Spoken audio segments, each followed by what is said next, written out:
I were talking with Marine veteran Christian Anschuetz, entrepreneur and corporate executive. Christian, you got a lot of stuff going on, man. Done some great things since you got out of the Marine Corps. Let's start with what you did in the Marine Corps. Well, you did the quick intro, but holy cow, you missed the most important thing, Joe. I mean, small world, folks. Joe and I were in the same platoon in the same company in the same year at TBS. We know each other and then reconnected randomly through Just a job. now. You guys got to Yeah, meet each other. So what did I do in the Marine Corps? Well, let's see. I started off in TBS with you. I know. It uh, would have been funny, like if we hadn't had that discussion before I hit the record button, if we discovered it like, Discovered it live. actively in the interview. It's like, yeah, we were not only I think we're not only in the same company at the basic Same school platoon. in 1990, same platoon, first squad, right? Yeah, we were, I mean, we were probably what, four rooms away from each other Yeah, in the yeah, and barracks. three or four guys away from each other in the squad line I mean, uh, formation. and if you're listening to this, folks, you might go, oh, well, just a random connection. The platoons are very small. The Marine Corps is actually quite big, not big compared to the rest of the military, but this is like a lightning strike. Like this is such a random, very, very small example of it being a very, very small world. I mean, the fact that we get connected and we knew each other and we're in the same place, same time, know all these same people is just uncanny. And you, last time you and I saw each other was in spring of 91 When we graduated, we went our when we ways. graduated. Right. Yeah, And then all of a sudden now first time we talk, it's now. Like, it's and like we didn't 33 years radar. ago. Crazy. Absolutely crazy.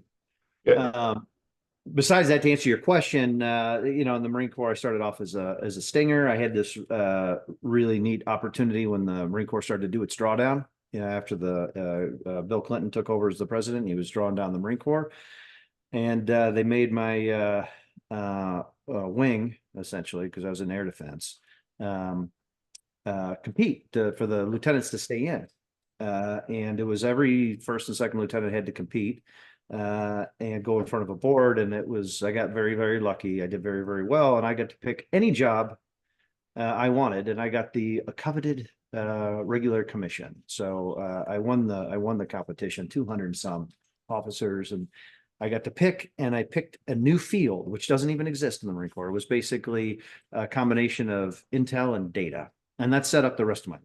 Intel and data. You can imagine why that was important then, and even more so now. wow, yeah, no kidding.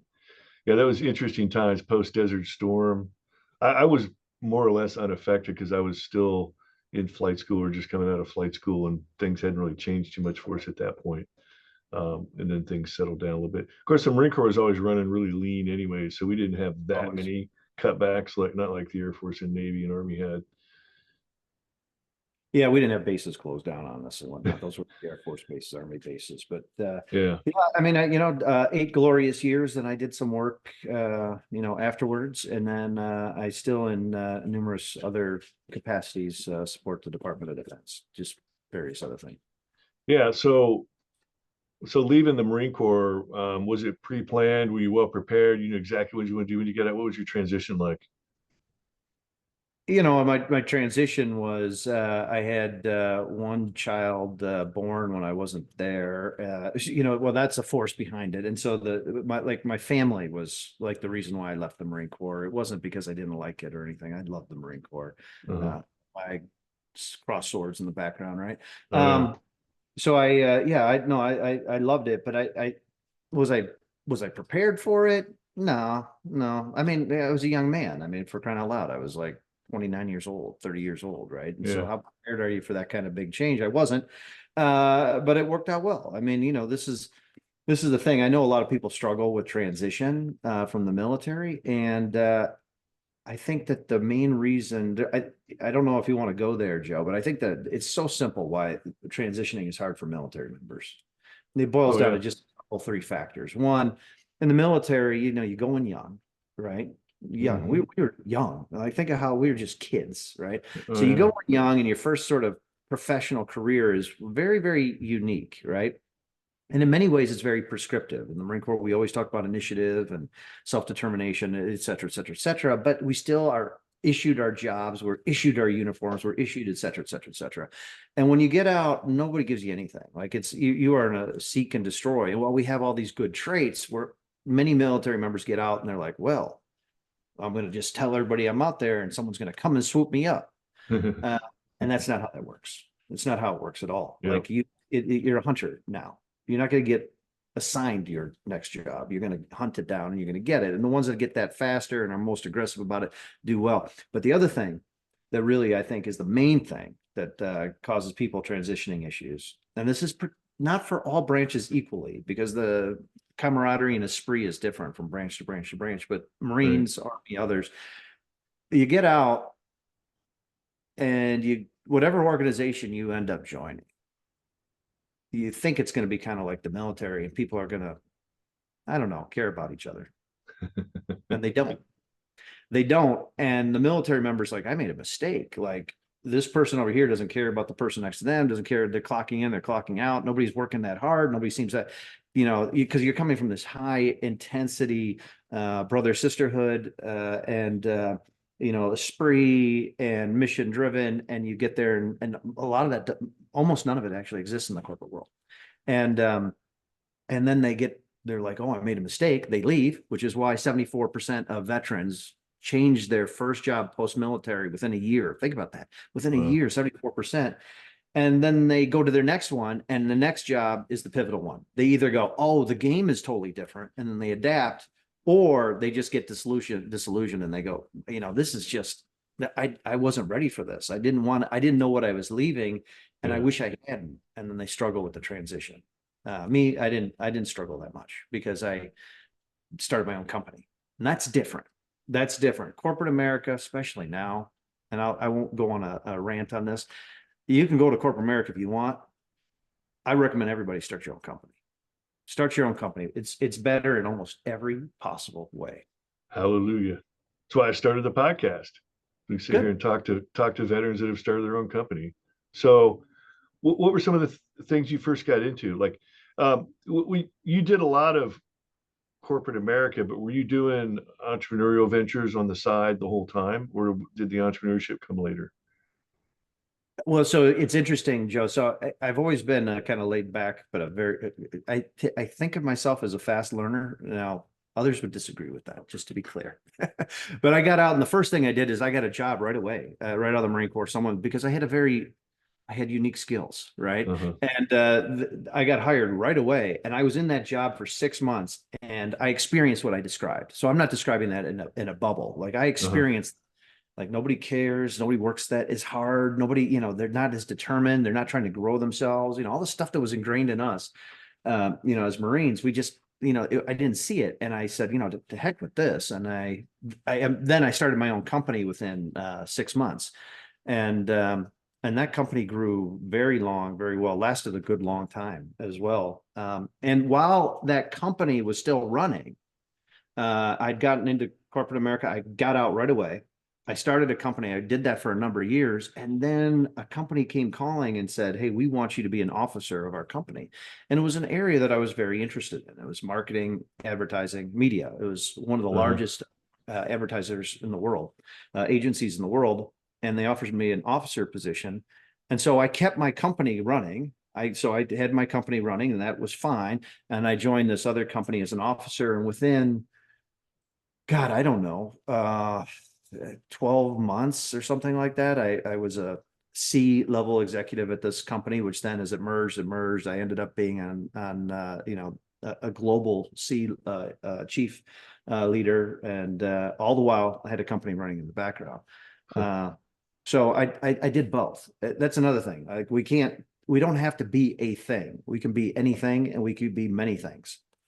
We have to keep that in mind. I mean, this world wants to pigeonhole us, and I don't believe in that. Actually, I don't believe in being pigeonholed in any way. Yeah.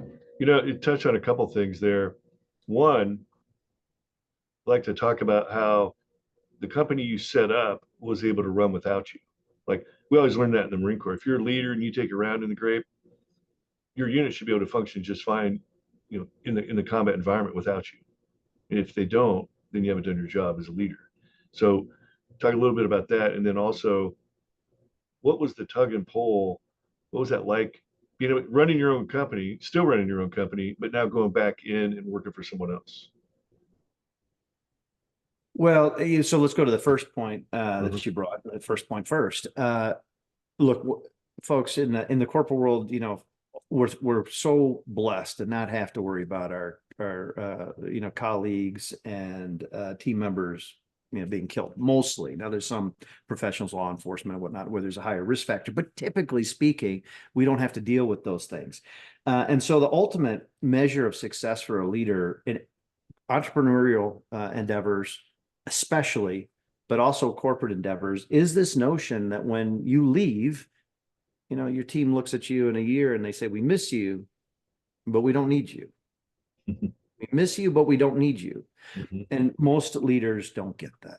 Like if that hasn't been ingrained into your approach, and by the way, I'm not coming from some perch, like I did everything perfect. I made more mistakes in my life than I made right decisions. Right.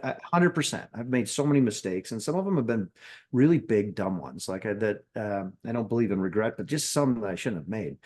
And but I've learned from those mistakes, and I learned from my experience in the Marine Corps to build organizations that were resilient, meaning I could leave.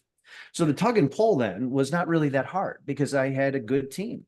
It was a small organization. We were 15 people, and it was a small organization, and they probably did better without me, actually. And that was the way it was supposed to be. Then I go into this other corporate environment and I try and create these same kind of dynamics, like find the very, very best people that really could operate autonomously. And this all gets to, by the way, and we won't get into this now because we don't have time. The fundamental principle of good leadership is managing through intent. And when you manage through intent, commander's intent in the Marine Corps parlance, leader's intent here for us, when you do that, you unlock your people. And so the tuck and pull wasn't hard because I was always making sure I was doing my best and failing sometimes, doing my best to manage with intent and finding the people that could activate around that, which is most actually. But when you found them, they're good people, good quality, good character, and they could understand intent and execute it. Joe, the tug and the pull, it wasn't even that hard. How do you think Elon Musk does, and we could criticize him or not. I mean, he's a person, he makes a lot of mistakes, but he's got Tesla, he's got SpaceX, and each of those have so many other endeavors. How does he, an X now? I mean, how does he do that? He does it actually in a very similar way. I don't want to compare Elon Musk and his behaviors necessarily to some of the Marine Corps principles, but he does manage way bigger stuff than I ever would have dreamed of. And he does them at the same time. And, it takes effort, but it can be done. And he still has spare time. Maybe. I don't know about that. I'm sure he's busy, but he He controls his must. time. He has quite a few children. So there's obviously some spare time. Yeah. Wow. All right. Hold that thought. We're going to take a quick break. Be right back.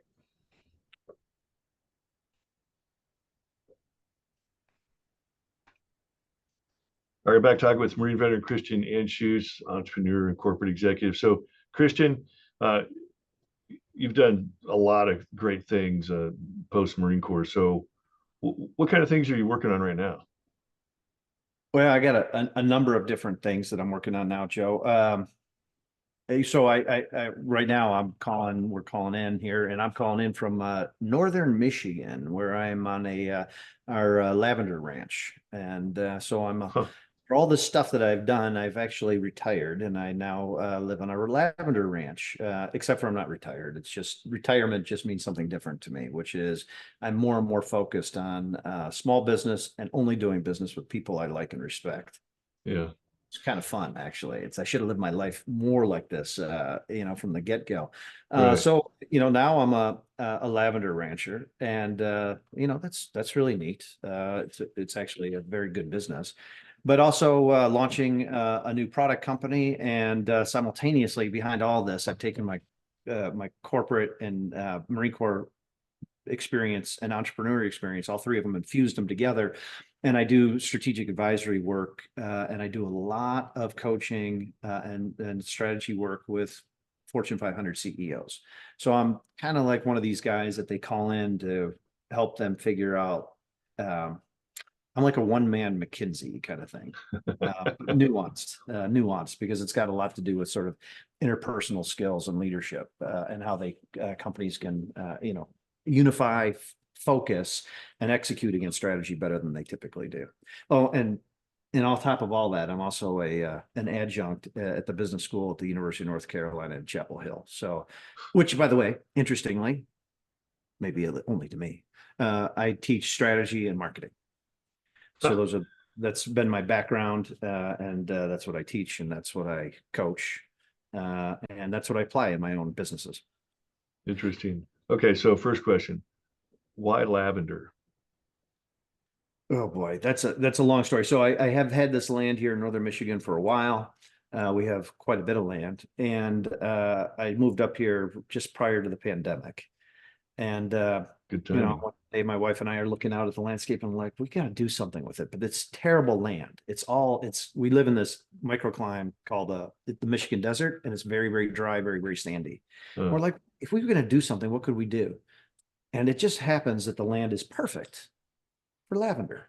Huh. And lavender is, going back to McKinsey, lavender is a very, very, very profitable crop. Really? Right now, 2024, they're saying it is the #1 trend in agriculture is lavender.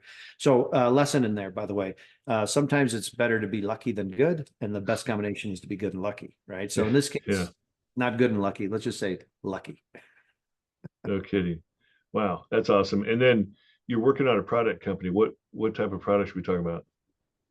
Given that I've worked in marketing and data, and it's just some of the things that I've done in my past. It's such a funny pivot because the companies are actually focused on launching bars of soap, body and hair bars, shampoo bars, and wipes. And it's such a strange pivot from the intangible, education, consulting, marketing, like the intangible in the sense that there's no product, to one that's a product that's very, very discreet and very, very small. And in both those cases, very, very commoditized. Right. But the thing I would tell you, Joe, and any listener that cares about this, we don't need to be Mark Zuckerberg. We don't need to make big companies. You can make a lot of money, a ton of money off of very, very small companies. And that's actually how I started my career, as we were talking about earlier. Small companies make a lot of money for, the entrepreneur that starts them. In this case, our products are called Dirt. So DURT, dirt bars and dirt wipes. They were inspired by the military. We had a really quick story. We had a bunch of SF guys out here on our lavender farm. They were based and they were executing as opposition forces, attacking training forces on a base that's near us. And when they were billeted with us, they were in one of our barns that was drying all this lavender.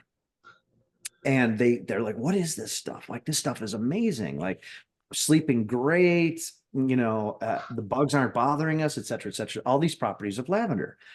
And they started talking about it. And I'm like, hey, can I interview you guys? And because we have a trust factor, these guys you can't record. So this is all just between us. I can't use the material except for educational purposes for us. I started recording them, and they all started saying the same thing. And it all ended with this idea of, lavender just, allows you, the product in this case, which was lavender, allowed you to, it energized you, it prepared you, it allowed you to carry on. And then they would end it almost uniformly with real men love lavender. And so the whole idea of the dirt bars is, just rub, you get dirty, life gets hard, it gets messy, rub some dirt on it, carry on, get going. Yeah. And so we're launching the dirt bars this year. We've already got a lot of the product accumulating as we're manufacturing it right now. And we're going to be doing a lot of promotion with some of the other military projects that we have going on, using some of the stuff that we're doing with the military as a platform, which to talk about these products that we're launching. Wow, man. You got time to talk about Project RELO? Yeah. All right. What do you want just quick background? Where'd the idea from that come from? Well, well, yeah, that's good questions. And unfortunately, you ask questions where I can't give you short answers, but that's mostly because I don't give short answers. And I apologize for that. Um, if you listen to this whole thing, you kind of got an idea what my background is, at least a little. And I was the global chief digital officer for the world's best and largest safety science company. And I Can you was say the in a name? Can you say the yeah, name? UL. It was a Yeah. company named UL. Wow. And I was in a booth with a bunch of corporate executives, and they were all CEOs, CXOs of some type. And it was like a Bears game or something like that, or a Bulls game. It was a Bulls game. And I was just having one of these peckish moments that I sometimes do. And I was thinking about like just how bad like companies are at like kind of taking care of their people and getting their people to take care of the mission. Hmm.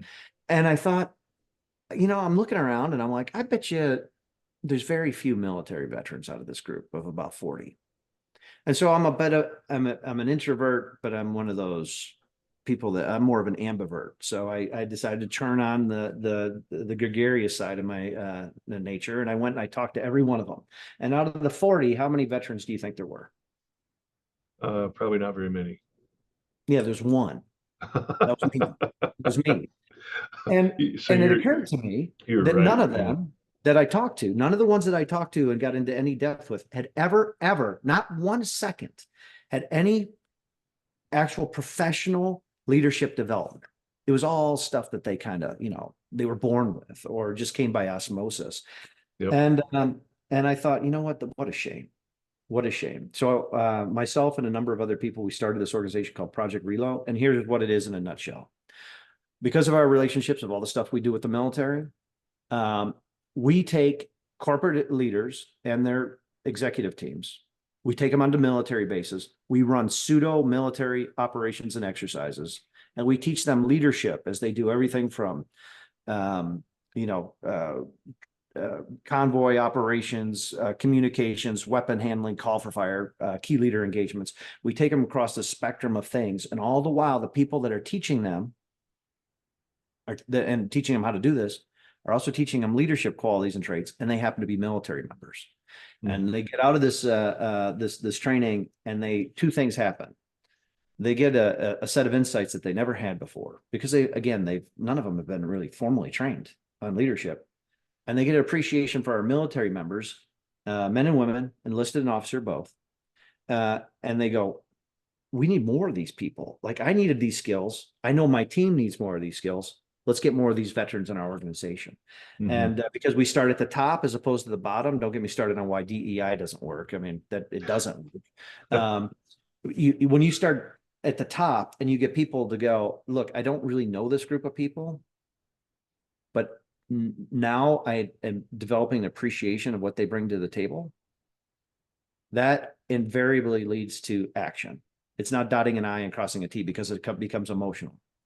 And we got a RELO mission coming up. We got an officer and an enlisted, a female and a male as our primary instructors coming up. And they will undoubtedly impress this next organization to the extent as they always do. And these organizations will really start thinking about hiring more veterans, which, by the way, is the best, if you will, from a numbers perspective, diverse organization in the United States. It's fantastic. Oh, yeah. Yep. And they'll start hiring more veterans. And so it's like a double win, right? And so that's Project RELO in a rather elongated nutshell. Yeah, that's awesome. I've seen other programs similar to that, but they were more institutionalized, kind of the way their approach and the way they did things. But I I don't think that there's any place that embraces and teaches leadership and it's infused in you on a daily basis other than the military. Sports, you get a lot of it, but sports is a lot more inspiration and motivational, not necessarily so much complete leadership. But when you come in as a young kid into the military and you get this whole leadership thing dropped on top of you, it's like for most of us, that's the first time you've ever had really hardcore, serious leadership, moral, ethical discussions about leadership decision making. And the Marine Corps does a phenomenal job of it, where you almost get sick of hearing about it at some point, but almost every single day it's lead, lead, lead, lead, lead, all the way down to the private PFC, you know, Lance Corporal's leader of Marines, fire team leader of Marines. It's all the way up through the highest ranks, constantly reemphasized, uh, going to every school you ever go to, every training program, and then daily life in operational. It's all about leadership, constant leadership. It is, and it's differentiated in one of the most important ways. So organizations and look, the corporate world is great for so many people, but especially now the corporate world and working for large corporations, I wouldn't recommend it really for anybody.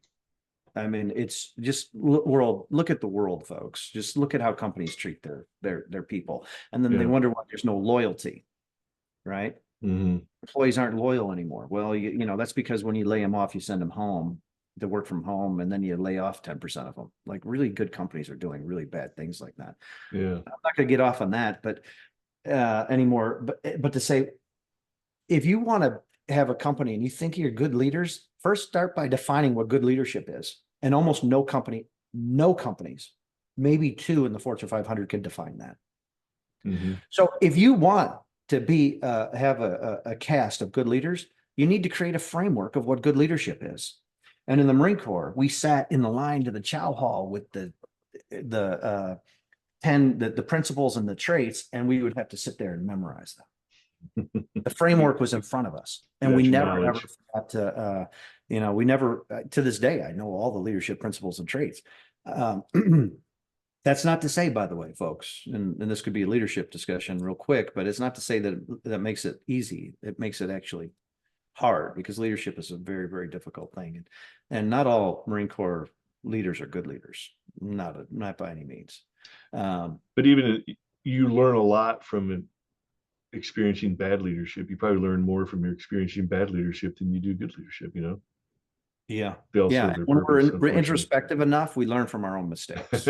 That's important, because we make mistakes all the time. It's not natural for us to be so absorbed with other people when our natural inclination would be self-absorbed. And that's where leadership gets difficult, because Yeah. it means that we're thinking more about other people than we are about ourselves. And that's hard to maintain if we're honest about it. I kind of had this epiphany not too long ago.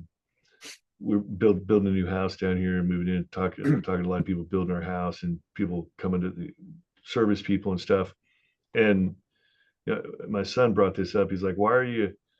Whether it was the pool guy or the exterminator or the plumber because we had an issue, or he's like, "Because why do you go out of your way to like this guy's coming in to fix something? Like why do you go out of your way to like talk to him and learn where he's from or what he's doing and try to be friends with him?" I'm like, I'm not really trying to be his friend. I'm trying to get to know him, and I want to show him that I'm a normal person too. And I started thinking about it, like, after 24 years in the Marine Corps, I think what rubbed off on me was no matter where you were in the Marine Corps, no matter what position you were in or what rank you were in, I always knew that I had to earn the respect of anybody that I worked with or anybody that worked for me or anybody I was working for. It was just going out of my way to try to earn that respect in the right way, not, look at my rank, therefore you work for me, therefore you have to do what I tell you to do. That a lot of people think that's what leadership is. But I've hired this person to come into my house. They have to do what I tell them to do. I don't approach it that way at all. I'm going to let them know who I am. I want them to get to know me. I want to get to know them. And then good things happen. And that totally comes from the Marine Corps and, probably a lifetime of experience with dealing with people. But that's one of the things in the Marine Corps. You have, and I think even other services probably approach it a little bit different, but Marine leaders know they've got to earn the respect of the people that are working for them, the people they're leading. I have had many instances of running into people, especially given all the different things I've done, where they're like, well, the military approach won't work here. You're very command and control. I have yet to Hmm. find a corporate environment that isn't far more command and control than the Marine Corps. The Yeah. corporate, anybody that works in an organization, a large corporation, and you think that it's not command and control, be honest. Look at all the policies and the rules and all this internal burden. Why do you think everybody lives in these tiny little cubes, which equal sort of their lane of influence in their organizations? Like, it's because we've taken the humanity right out of the corporations, like the getting to know the plumber you mentioned. Hmm. And to no small extent, that's taken out of the organizations, these large organizations, Hmm. and it's replaced with policy, procedure, etc. And the very thing that makes us so great as humans, which is our ability to use our brain and discretion, is largely stripped out by me having to ask for permission to do pretty much anything. Hmm. And so I'll go back to the whole reason why you have this podcast and, and a recommendation I made earlier. Folks, if you're transitioning out of the military, just a couple thoughts for you. One, it might be kind of hard. That's the name of the game. Life is hard. It is eminently conquerable, though. And you might look at the world and go, hey, I need some, I got to be lucky enough to have some company look at me and find value in me so they can give me a job. And I would switch that paradigm, and I would, in my own head, say, any company that would get me would be lucky to get me. In fact, the company needs me more than I need them. And then if you have that in mind, then understand the path between you and creating value for yourself, your family, and people you interact with is starting your own company. Start your own company. Use all the resources that are on the internet that are free or virtually free. Get the loans up to $5 million that are backed, small business loans that are backed by, and otherwise supported specifically for veterans, and start a company. It doesn't matter if it's a landscaping company or it's a corner coffee shop, or you want to make a soap company or start a farm. You don't have to be the next Mark Zuckerberg, but if you're that, and I know some Marines that have done that, an 0311 who started Catalytic, who was part of Fieldglass. I mean, there are military members coming out and doing amazing things with their own companies. You do not need to be offered a job. Just find your own place and don't be afraid. Or, excuse me, let me take that back. Be afraid, but find the courage that you know that you have and overcome it. Start your own company. That's my recommendation, especially now, more than ever. That's awesome. Hey, we're out of time, and I can't think of a better way to end it than what you just said. Awesome. Great talking to you. I hope Phenomenal there's some wrap up. listeners that comment and support your cause here. Absolutely. All right, these two Marines are Oscar Mike.